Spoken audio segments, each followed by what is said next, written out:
భార్యని హత్య చేసి ఆపై చెత్త డబ్బాలో డెడ్ బాడీ దొరికిందని ఆసుపత్రిలో నాటకం ఆడేందుకు ప్రయత్నించాడు ఓ భర్త. కానీ హాస్పిటల్లో సీన్ రివర్స్ అయి పోలీసులకి అడ్డంగా బుక్కయ్యాడు. ఇంతకీ ఈ ఘటన ఎక్కడ జరిగింది? హత్యకి కారణం ఏంటి?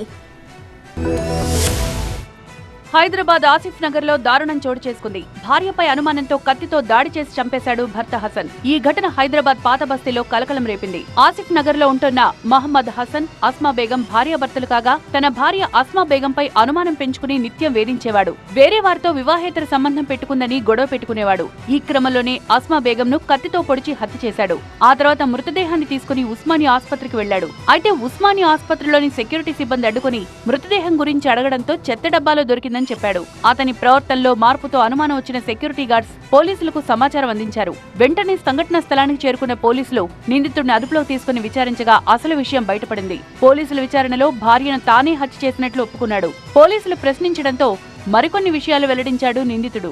అనుమానంతో కత్తితో పొడిచానని, కానీ బతికించుకునేందుకు ఆసుపత్రికి తీసుకొచ్చానని చెప్పడంతో పోలీసులు షాక్ అయ్యారు. నిందితుడిని ఆసిఫ్ నగర్ పోలీసులు అరెస్ట్ చేసి రిమాండ్కు తరలించారు. కేసు నమోదు చేసుకుని దర్యాప్తు చేస్తున్నట్లు పోలీసులు తెలిపారు.